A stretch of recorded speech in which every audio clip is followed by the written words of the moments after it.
Ladies and gentlemen, welcome to the Zen Pod. Today we have Dr. Chavi Sharma. Chavi has been in the classroom and outside of it for several decades now and has a lot of experience in not only dealing with students, but dealing with complex people all her life. Chavi, by the way, also runs a show on Facebook Live that's called Conversationalist. So if you have some time on your hand, then I suggest you log in and listen to that show. We will also get her to talk about that show. She's had some very interesting people. I have listened to some of those conversations, and even if you do miss the live one, I suggest go on to her portal and listen to the recorded one. It really is very very useful because she brings in practical people who have actually lived through that or who have actually experienced the kind of life she's talking about. Professor Dr. Chavi Bhargava Sharma serves as the Dean for a leading management and institute for Faculty of Behavioral and Social Sciences in the country. She has done her master's in psychology with specialization in clinical psychology from the University of Delhi. Chavi went on to do her PhD in psychology and practices as a psychologist and a psychotherapist. She has close to 3 decades of rich and diverse experience and has contributed immensely in the areas of institution building and education, mental health and wellness, diversity and cultural studies, nation building and social responsibility, behavioral and social research, empowering the women and children, training youth and young adults in employability skills, and last but not the least, mental, emotional health and wellness. Chavi has been trained in strategic management and defense studies by the Regional Center for Strategic Studies, Colombo, in collaboration with the Stimson Institute and the Washington Institute for Peace and Conflict Studies. She has been awarded the prestigious Scholar of Peace Fellowship by Viscomp and Peace of His Holiness, the Dalai Lama Foundation for Universal Peace. With that, we welcome Chavi to the show and jump straight to our questions.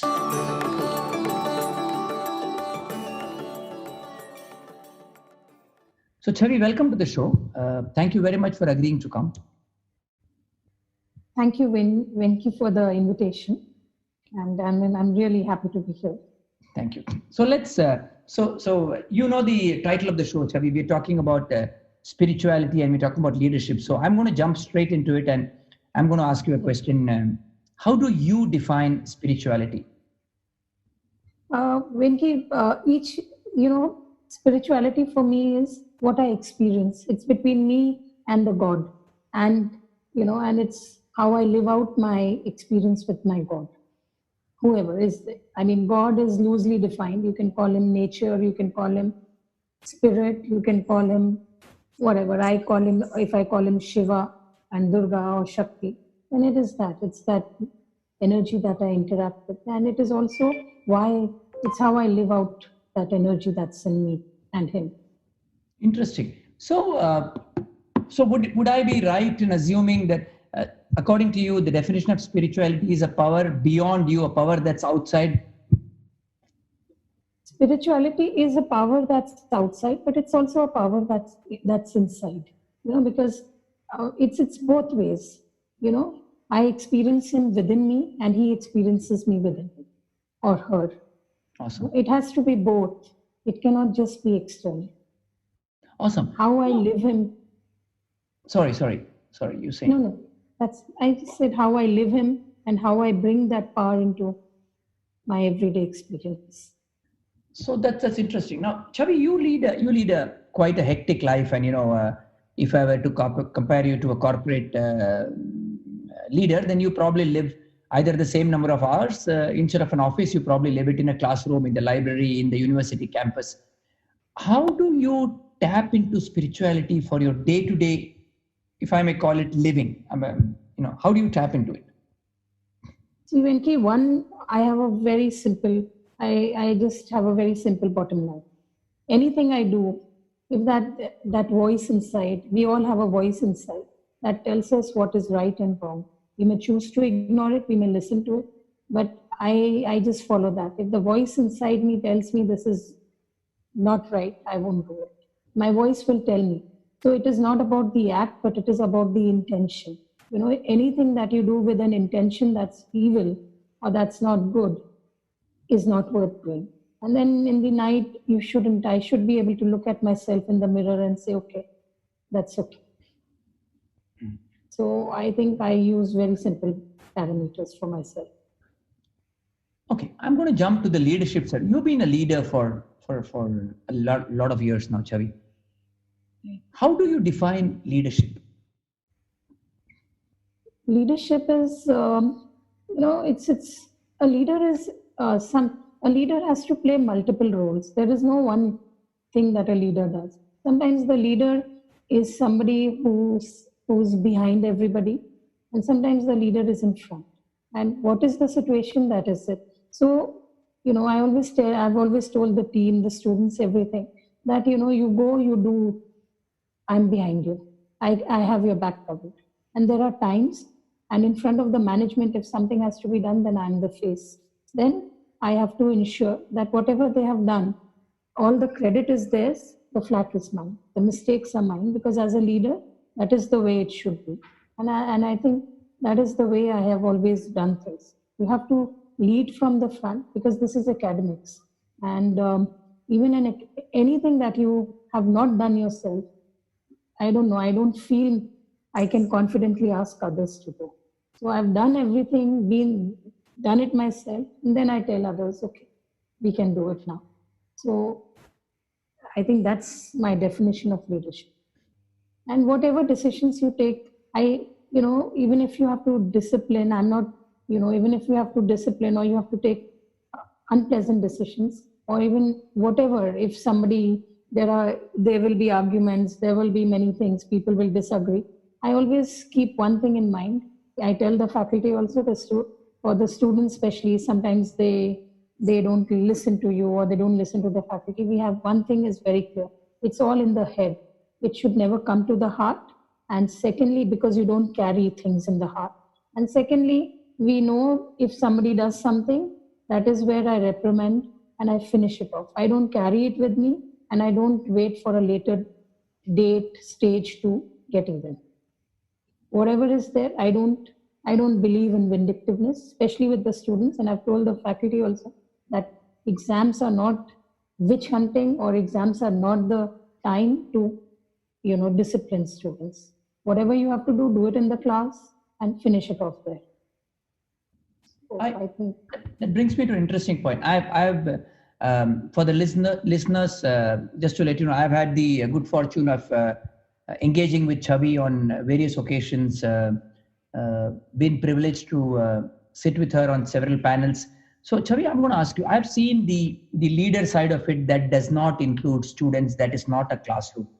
Define that for us. Assume for a moment you are not in a university. Define the leadership angle for us, because I've seen you do that. okay. So a leader is somebody, see, if I'm sitting on a panel and there is a panel discussion, then a leader is somebody who should know what you have to talk about. A leader is somebody, I know perceived image is very important, and all management books will tell you the perceived image is important. But let me tell you that, whatever you do, if you do it if you're standing up straight, your shadow, no matter where it is, you will always be straight. And you, as a leader, you don't have to play games. Honesty is the biggest game. And if you're honest, honest in your intentions, nothing you do, it may seem that there is mistake, but eventually what is right will always fall in place. What is wrong moves faster, lies move faster, but truth takes its time, and it always validates everything. Awesome. Truth has only one color. Awesome. I like the shadow example. How do you know when you have to draw on your spirituality strength? It is always there. And in difficult times, that is when you have to go within. Because most of the time it's like you become mechanical, and you can take decisions and other things. But you have to practice it every day. And you have to always tell yourself that maybe two wrongs, there's a prayer that I always tell myself, and I tell the God that let me not do anything that, there is nothing worse than the intention, and let me not do anything that a truth told with a bad intent beats all the lies that you can invent. So let my intentions not be evil. That's all. Whatever I do, let me just do it with an intention that is in alignment with whatever good and whatever has been taught to me. Can you Chavi share with us an example, if you remember, where you actually had to lean into or leverage on your spirituality to demonstrate some kind of a leadership in a classroom or somewhere else, if you do remember? Okay, when I will share one incident, and which has been a very turning point, and that has been that it's just a very painful incident. It happened when there was this trusted employee. He was the marketing guy, and I trusted him, and because it's difficult when you're in the marketing field, you have to get students, you have to take trips, you have to do everything, and we all trusted him, and he was a con man, and he came with a plan, and he was with us for 5 6 years, and nobody could, I mean, nobody, he wasn't reporting directly to me. There were people, there were 2 3 layers, but many things he was reporting directly also. And when that whole scam came out, I knew that, I mean, I just took it all as a leader. It was my mistake, my error in judgment. And I stood there. There were a lot of things said. Everybody, because I was at one point the only woman there, and the only women in that position. And I said, okay, this is my battlefield. And I stood there, cleaned up the entire thing, and I said, let anything happen, I will fight it out. And I didn't let anybody else's. In fact, I didn't get all the faculty or others there. There were people who had helped him forge signatures, faculty. Oh, wow. I just said, okay, they are younger girls. I just let them go because I didn't get their names, and I thought this was something that I have to walk the fire. And I think my stand got vindicated, everything else, and then whatever, he had to pay up and whatever happened. But Interesting. I mean, that Do you was, do you feel sorry for obviously he must have lost his job. Do you feel sorry, or do you feel you've done the right thing? no, I don't feel sorry for him because he got away with he did a lot of money. He too, he, it was not a small amount, a big amount of money, the students' fees and everything which he took. So Oh my he went away rich with all of that. And the cleaning and the reputation. And, I've learned one thing: when you hit rock bottom, then there is no other place to go.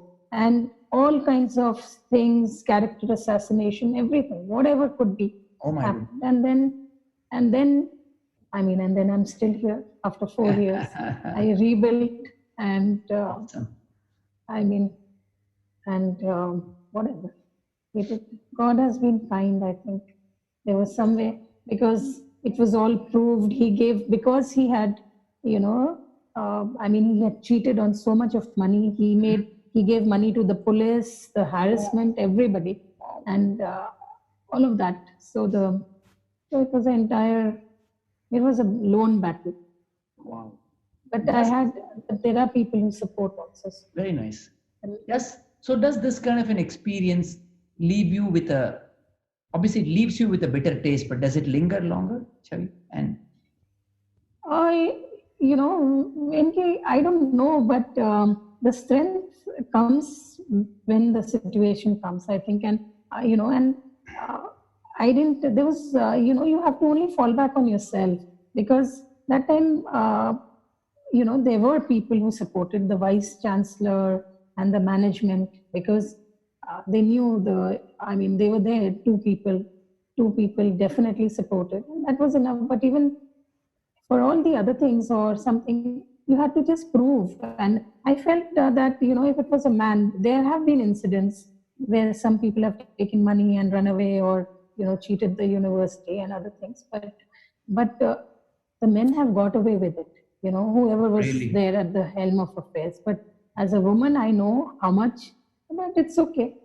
And it's okay. That's when, Venki, I just knew if I've not done anything, there's nothing. You can Yeah. go online, you can Yeah. send XYZ. There was Right. nothing.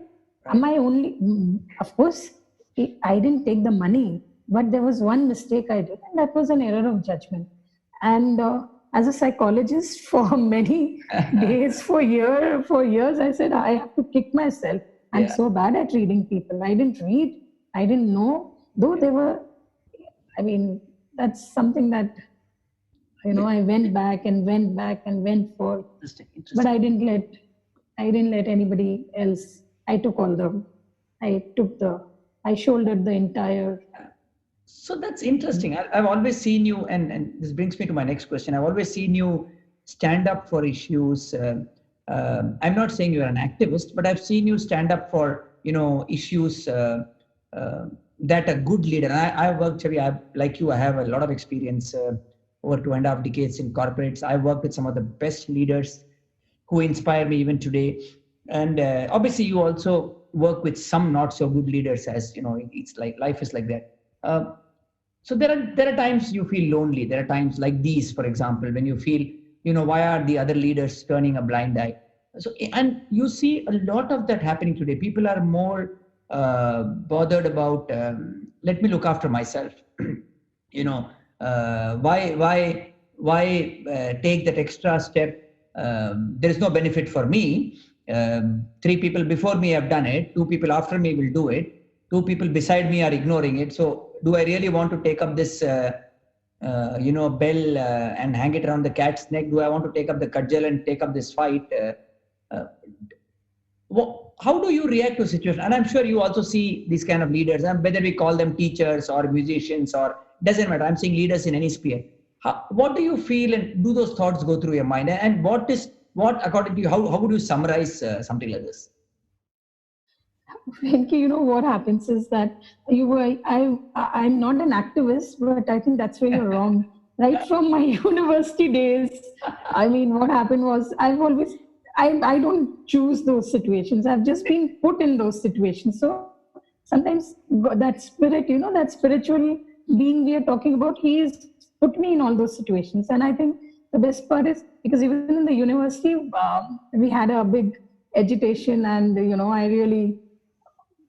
I didn't take many things. There were so many things wrong. And then right from Delhi University days to wherever, I mean, I'm just put in that situation where there is no option. I don't, you have to speak up. If I have a mind, I can't kill it. And you have to speak up, because end of the day, if you don't speak up, I don't know, you don't feel good about yourself. And you only, whether we like it or not, the moment we start killing our conscience, and we start decreasing in size also, not physical, but at least mentally and spiritually. Once you start decreasing, then you don't feel good about yourself. And so I always love. So you are a trained psychologist, Chavi. Why do you think leaders not speak up? You are a trained, qualified, psychologist. Why do people not speak up then? Why do leaders choose to keep quiet? Because they are not leaders. They may be heading some projects, but a leader is a leader. A leader is somebody who cannot, you have to put others before you. If it's not, and I'm sorry, but MBAs have ruined the world leadership.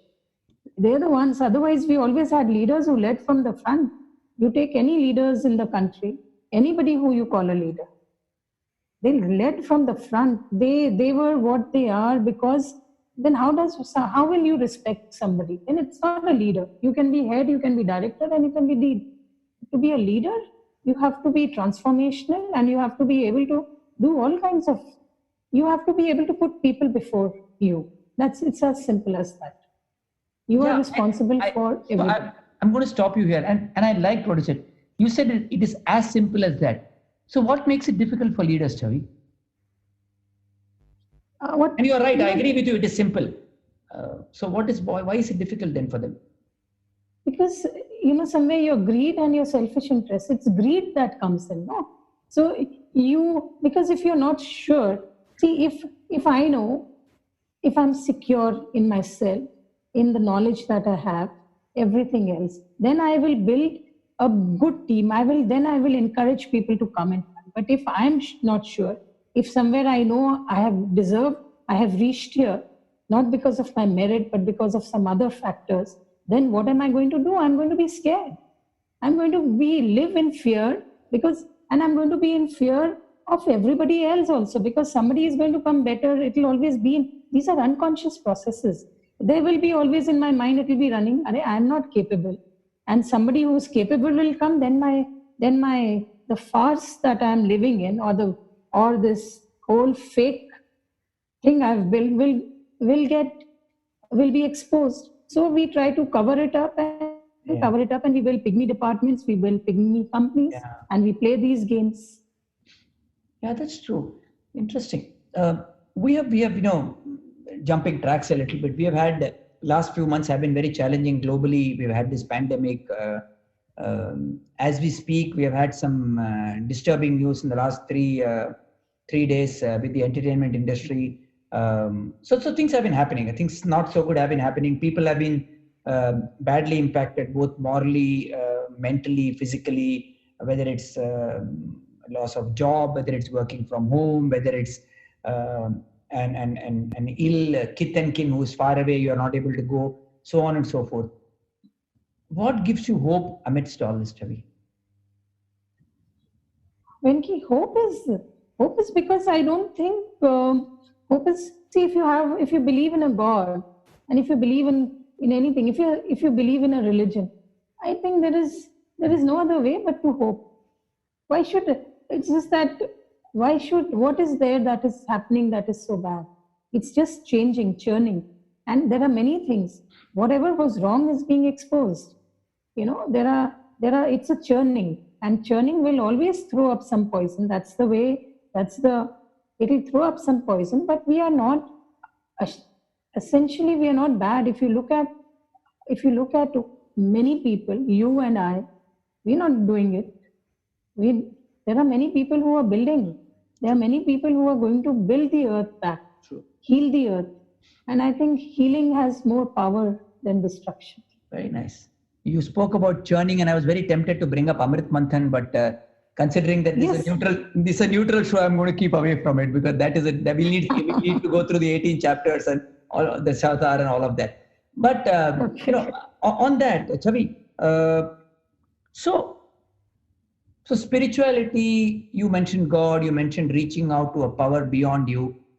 We have millions of people who queue up every Tuesday, who queue up whenever we think there is milk coming out of a stone, who queue up because somebody said if you pray here, you will go to the US. And we are a country that lives on faith and hope. Do you think all the people who go to these places of worship are spiritual then? See, I will not comment on anybody. See, spirituality is absolutely between me and the energy and how I live it. So if I feel that my phone gives me that energy, then I have a right to worship my phone. Everybody has a right to equal worship, to worship whoever they want. But I also believe that it should be in private. When you go out, there's a difference between religion and if you're doing it mechanically, anything that you do which doesn't happen from the heart is going to be as useless as anything else. That's the answer I wanted. Let me go back a few decades in your life when you were much younger. How did you or where did you decide, I think spirituality, or did you not decide at all? Spirituality is a good vehicle, or spirituality is a good crutch, or spirituality is a good cloak. When was it? Do you remember it, or did something happen, or would you be willing to share with the listeners? Oh, of course. Actually, I think I have gone in the reverse. And Venki, I'm still very young now. But when I was 16, 17, 18, 19, that time I was so much into meditation and so much. That's one period where I was absolutely into. I have read the Tantra. I went into so much. All the Gita and the Aurobindo and everybody else, and right from Richard Bach to the Bible. I mean, everything. I've read the Quran, and I think, this, and then went to, experimented with all kinds of systems of healing, going into energy healing and pranic and Reiki and, lot of all that. I didn't know this side of you. So that's nice. Yeah. Yeah, I've gone into all of this, and that's when you come to a stability, and you know where and what is there. And even now, I keep grazing. I'm quite a grazer for these alternative methods, and Yeah. I keep grazing, going and doing whether it's art of living or Hmm. anything else. So I agree. So your favorite book? You spoke about so many authors. Your favorite book? Okay, my favorite All book, time of favorite book, course, all-time favorite book will be Richard Bach, and why? and And tell us a little bit. because when I read that book Illusions, it was kind of, it just said, okay, this is what I've always believed in. That's one of my all-time favorite book, and I always go back to it. And the other is, of course, Autobiography of a Yogi. Yeah, It is just marvelous. You absolutely. can, it is like, you go back and you go back. These are two books, and there's another one that is very spiritual for me, and that is Catcher in the Rye by J.D. Salinger. Oh, so That's one of my. I must confess now that you brought up Autobiography of Yogi. Chavi, this is, I know it's going to go public, but I have started reading that book 4 times till now. 4 times, not once. Okay. 4 times. Every time I come, either few chapters or a few pages, and it stops. So clearly, I've internalized it that I'm not ready yet for it. I've stopped. There is one time I actually went, I think 7, 8, or 10, probably, I don't know how many chapters, really went, and then we moved and something happened and then we stopped. So clearly, that's one thing that's on my tick listing. I have to do that. It's a marvelous book. I agree with you. It's transformed people's lives. And so I'm not yet fortunate. So I'll probably get there. And maybe when I finish reading, I'll talk about it on my show. So, but if there is one book you have a lot of, I mean, you have trained, taught, spoken, nurtured, modeled, and you are like the clay maker, right? You're like the pot maker. So many young minds, Chavi. If you were to recommend one book for them, and or you would, or if you were to tell your university, this is one book that needs to be with every student, what would it be? If there is one book that needs to be with every student, then I would say that it's a very tough question, Venki. Yeah, Suddenly, it's become such a tough question. yeah, And I would say Jonathan Livingston Seagull Siegel. by Richard Bach. Yeah, yeah. Actually, that came to mind when you spoke about the other book, Illusions. So Illusions. that's an awesome book. I mean, I've read this Seagull so many times as well. Seagull. Like Yes. this, right? It's such a simple book, and then you wonder what's so great about it, and then you read it and you say, "Oh shucks, I missed this. I missed this." Yes. Yeah, Yes. That's and the book I would say. very nice. That's really nice. And I do this, Chavi. I do this very often. What I do is I actually go back, while we all like to read big books, maybe to show off or massage our ego sometimes, but I think a lot of times you'll be surprised at some of the books I go back to. Alice in Wonderland, for example, is my favorite book. I go back to it. Oh, Jonathan Livingston Seagull is a book I go back to, and then you wonder what's in these books, and I've not been able to figure out. Such simple language, so few pages, not an impressive cover. What is it that? And then you realize that for somebody like him to actually put that into words would have been so difficult, or divine, if you yes. call it, right? Yes. It's what, 30, 40 years old? I don't know, maybe more, and we're still reading. Maybe. Yeah, Yes. and we're still reading. And you are reading, I am reading, maybe your daughter, my kids, maybe son, the neighbor's 10-year-old boy is reading. So everybody's reading. So awesome. Yes. So I always feel maybe these people have been spiritually, developed or evolved, if you may. A lot of students nowadays, Chavi, struggle with anxiety, pressure, and unnecessary pressure from, right? There is so much available out there. Today we live in an age of plenty. We don't live in an age, I mean, when we grew up, probably, and I hate saying it, but when we grew up, we didn't grow up in an age of plenty. That's a fact of life. We are the generation X. I'm talking about the generation Y, which genuinely has grown up in an age of plenty. They have a choice. It is not Amazon. It is Amazon or Myntra or or Jabong or any of those, or Snapdeal or all of that. You are so all of that, and obviously those things stress you out. And to top it all, there is a lot of peer pressure. There is a lot of the social media. I'm a believer, is a great tool but 90% of us have not been able to use it effectively, which unfortunately has impacted us adversely more than anything. Right. The question to you is, what is your advice to them? How would you leverage on your leadership and spirituality? You know, and you meet all of these guys. What would be your general advice that I can cut, paste, and stick it on every classroom? See, whatever you use, it should be in moderation. I will never tell anybody don't use the social media, because that's the future. I can't tell them, okay, now leave this, because if they are not equipped, they won't handle the future. Right. So I will never say that. Agreed. But how to make the most of it is our job. You tell them the best sites. See, we haven't bothered to show them things, the learning sites, everything. And we have to, it's the same way, you have to discipline them. Like we were told, you can spend only 4 hours playing or 2 hours playing. This is study time. So similarly, you just project it onto the social media.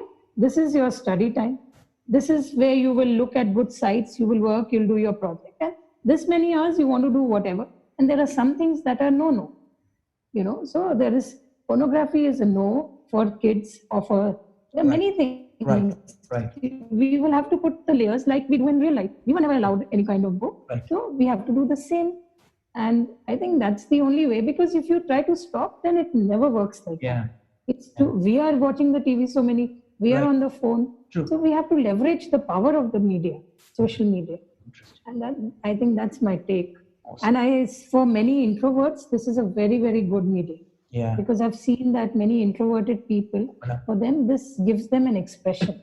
True. And they write under a pseudonym. Anonymity adds to it. Yeah. Though it has its own main but people have been able to express themselves, the violence they are facing, or many other things. So I feel it's good. Should the academia, you've been surrounded by them, or teachers, if use some of the spiritual learnings on a day-to-day basis, should they or should they not? They should. Everybody should. End of the day, you're teachers. You're facilitators. In somebody else's, you're playing with the future. And that is why it's almost, if you say the doctors, your medicine is a noble profession, so is teaching. You're playing with the minds, and as a psychology person, as a psychologist, I have a double responsibility. Right. There is nothing. You would harm the person, the body, it is still, you can recover. But if you harm the mental and the emotional well-being of anybody, it's so difficult. Scars, they are not seen, but they carry so much. And as a teacher, it's your responsibility. And that is why you should work on yourself. I think a teacher who lacks a little in knowledge is superior to anybody who lacks in morality and values and ethics. Very well said. Very strong, but very well said. If you were to stand up in front of a classroom of 500 students, and you have done that, I know, I've been witness to it. And if some student asks you, ma'am, what is spirituality? What would you tell them, Chavi? Tell them in English that, how would you explain it to a 25-year-old? What is spirituality? Yeah. I would tell them that you just close your eyes and, and think, and just look within. I'll tell them. And if you look within and, I'll give them a situation that a person is dying on the road and you look within, what will be your reaction? Are you going to help or are you not going to help? So from wherever that answer comes, that's your spiritual self. That's spirituality, which is telling you what is right and what is wrong. There's this book by Zen and the Art of Motorcycle Maintenance. It has a very beautiful sentence, Robert Tempest. And what is right, Friedrich, and what is not. Do we need anybody to tell us these things? We all know it. Awesome. Good. Oh, interesting. All animals know it. Yeah, I really. I could go on, but for the sake of time, I will now try to end it a little lightly. So I'm going to have 3 or 4 rapid fire questions for you, Chavi. Okay. Yeah? Okay. And one of them I'm going to take it off because you already said that many times. And you don't have to think too much, but just answer it so we can have fun. Yeah. So you spoke about God. So have you met God? Yes or no? Yes. Is it a him or a her? It depends on my mood. It depends. It depends on me. Very interesting. Is there such a thing as a rebirth? Of course, What would you like to be if you're reborn? the same, Chavi. And what would you do? I would read a lot more books, the same kind and much, much more. And I would want to be a psychologist and would want to run my reparenting home and maybe make more difference. I've not made a difference as yet. Is there evil? There is evil. Is there good? Yes. How do you Both the differentiate sides of difference they are between both good and evil? the same side. It's the same coin, two sides. It's all within us. When you listen to your voice, it's good. When you don't, then you're evil. Interesting. And last question. If you were not a teacher or a psychologist, Chavi, what would you have been? I would have been a medical doctor then. Wow. Amazing. Amazing. Thank you. Awesome. That's really good. That's really awesome. Chavi, it was indeed a pleasure talking to you. And I'm sure if your students decide to listen to this, it's 25 minutes that we have spent. If they do listen to it and pick up 1, 2, 3 points out of it, I think they can lead more meaningful lives. This has really set the tone for my initial few podcasts, but I appreciate you coming on the show and speaking to me. Thank you. It's a privilege having you on the show. We will be talking to a lot of experts such as yourself, Chavi, and thank you once again, and you have a nice evening. Thank you, Venki, and you're very kind. So thank you for those generous, thank you for those generous words. Thank you so much. Thank you, Chavi. Take care.